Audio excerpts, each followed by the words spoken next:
Billing অফিসারের exactly দায়িত্বটা কি? হাসপাতাল এবং ডায়াগনস্টিক সেন্টার এই দুইটা বিষয়ের মধ্যে মেইন পার্থক্যটা কোথায়? ডায়াগনস্টিক হচ্ছে শুধুমাত্র কনসালটেন্সি, আসলে দুই ডিপার্টমেন্টই দেখে। পেশেন্ট যখন আসে তাদের একটা ইন্স্যুরেন্স কাভারেজ থাকে, পেশেন্ট এসে বিল না দিয়েই আপনার ভর্তি থাকুক সার্জারি থাকুক চলে যায়, গ্যারান্টি অফ পেমেন্ট, জিওপি। তো ওই ক্ষেত্রে আমাদেরকে সতর্ক থাকতে হয়। এই ইন্স্যুরেন্স কাভারেজের বিষয়টা কি কর্পোরেট সেকশন কোনোভাবে ইন্স্যুরেন্স কাভারেজের সাথে জড়িত থাকে? কর্পোরেট সেক্টরেই জড়িত মূলত। তো একজন পেশেন্ট আসলে কিভাবে জানবে যে কোন হাসপাতালে আইসিইউ আছে, কোথায় এনআইসিইউ আছে বা কোথায় নাই?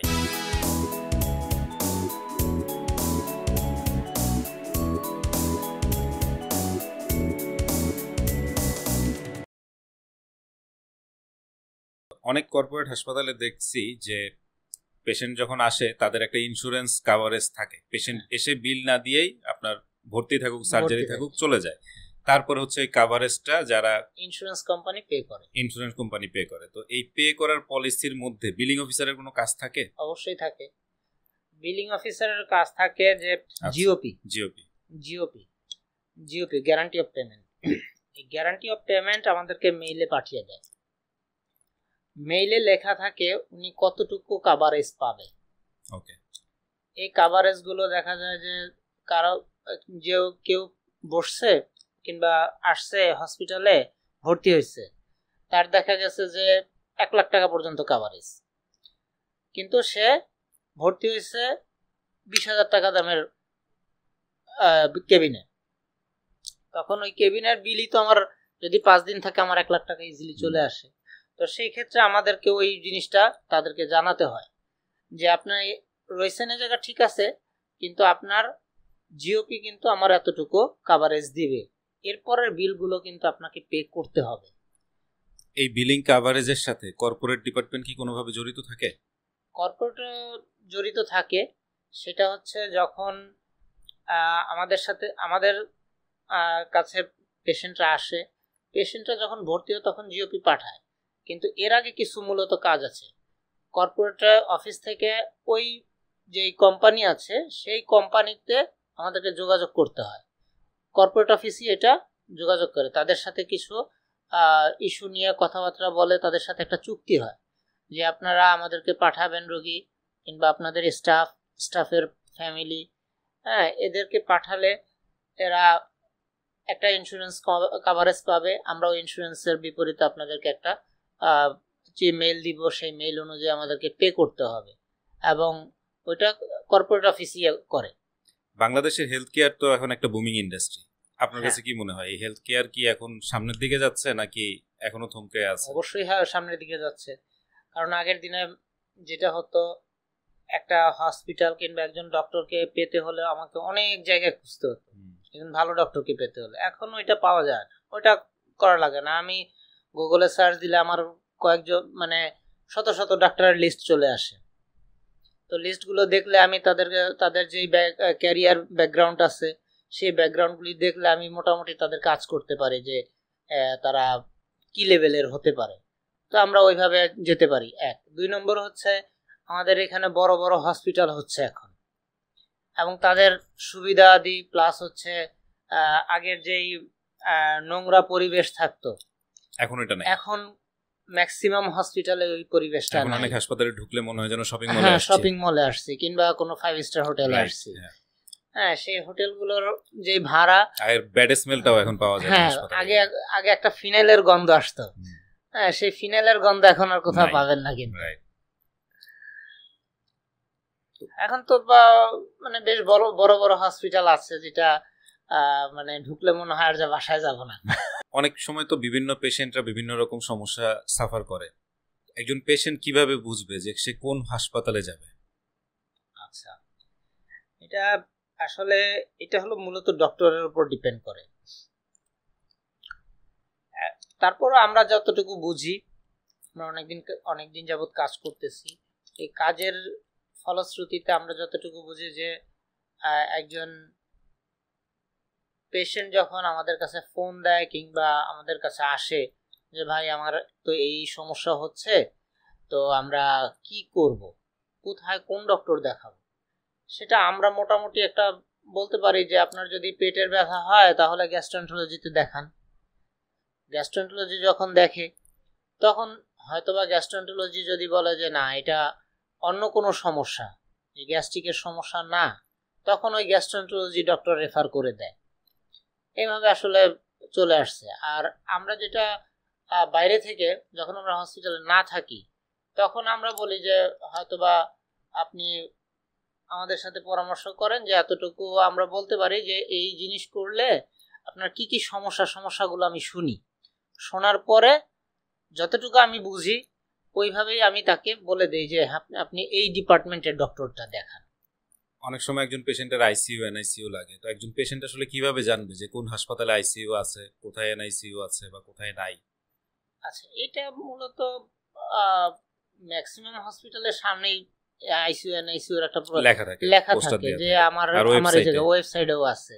এটাই জানতে পারে, এভাবে জানতে পারে। অথবা যে কোনো হসপিটালে ফোন দিলে ওরা বলে দেয় যে আমার এখানে আইসিইউ আছে, এনআইসিইউ আছে, আমার বেড ফাঁকা আছে এত, কিংবা আমি বেডে পেশেন্ট দিতে পারবো কি পারবো না সবকিছু বলে দেয় ডিটেলস। আরেকটা বিষয় আমরা সবাই দেখেছি হাসপাতাল সেক্টরে, একটা পেশেন্ট যখন আসে তারা এসে প্রেফার করে একজন ফরেন ডক্টর দেখাবে, এসেই বলে যে ইন্ডিয়ান ডক্টর আছে কিনা বা বাইরের দেশের ডক্টর আছে কিনা। এই টেন্ডেন্সিটা কেন? এটা আসলে আমাদের দেশের একটা মানুষের ভেতরে বিদেশ প্রীতি কাজ করে। আচ্ছা, বাইরের ডাক্তার মানেই ভালো এমন তো না। এমন না, বাইরের অনেক ডক্টরই আমি দেখছি, আমি অনেক জায়গায় 2-3 জায়গায় কাজ করেছি, তো ওই জায়গায় দেখছি যে বাইরের ডক্টর এসেও তারা বাংলাদেশের রোগী পায় না, ওইভাবে রোগী দেখতে পায় না।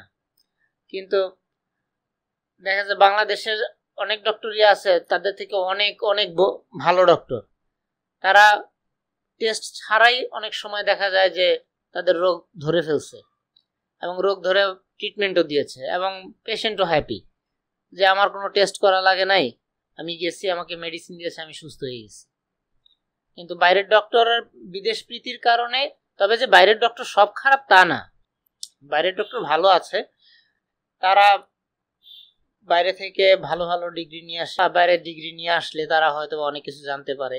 বাইরের ডক্টরগুলো বাইরে থেকে যেহেতু ডিগ্রি নিয়ে আসে তাদের একটু জানার পরিধিটাও বেশি, এই জন্যই মূলত আসলে তারা বাইরের ডক্টর খোঁজে। তো বাংলাদেশের হাসপাতাল সেক্টর তো এখন একটা বুমিং ইন্ডাস্ট্রি, কিন্তু তারপরও দেখা যাচ্ছে যে পেশেন্টরা বা বিভিন্ন মানুষ এখন দেশের বাইরে যেতে চায় বিভিন্ন জায়গায় ট্রিটমেন্ট নেওয়ার জন্য।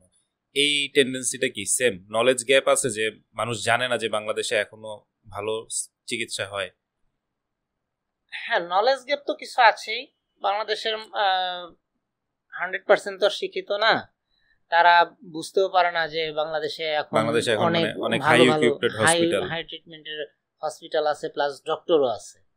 এই ডক্টরগুলো ইভেন এখন অনেক বাংলাদেশি ডাক্তার দেশের বাইরে যে ভালো চিকিৎসা দিচ্ছে। হ্যাঁ, তা তো অবশ্যই। এখন কি তাহলে পেশেন্টদের ভরসাটা কি হাসপাতালের উপরে পায় না নাকি ডাক্তারের উপর পায় না? পেশেন্টের হসপিটালের উপর, হসপিটাল তো আর তাকে চিকিৎসা দিবে না, দিবে তো ডক্টরদের উপরে ডিপেন্ড করে। এখন তো টেকনোলজি অনেক অ্যাডভান্স, কিন্তু তারপরও দেখা যায় অনেক সময় পেশেন্ট এই ইনফরমেশনটা ওয়েবসাইটে পায় না বা অন্য কোনো সোশ্যাল মিডিয়ায় পায় না যে একটা নির্দিষ্ট ডাক্তার কখন বসে, কত সময় বসে, প্লাস হচ্ছে একটা নির্দিষ্ট ট্রিটমেন্ট বা সার্জারি করতে কত টাকা খরচ হবে। অনেক সময় দেখা যায় হেলথ কেয়ারে কাজ করার কারণে আমার কাছে অনেক ফোন আসে, মানে আইসিইউ আছে কিনা, আইসিইউর বিল কত, এনআইসিইউর বিল কত। আপনার কাছে কি মনে হয় কিনা যে এইটা নিয়ে অ্যাপ তৈরি করা বা আরো বেশি প্রচারণা দরকার, অ্যাটলিস্ট পেশেন্ট যেন সময় মতো সঠিক ইনফরমেশনটা পায়? আসলে কি, এইটা তো সব সময় এক্সাক্ট থাকে না।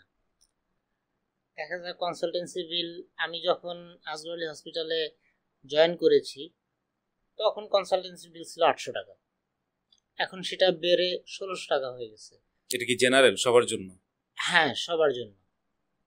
আচ্ছা, 1600 টাকা হয়ে গেছে। তো এখন ওই জিনিসটা তো গতি আছে, গতির কারণে ওইটা অ্যাপস কিংবা টাঙিয়ে রাখা এটা সম্ভব হয় না।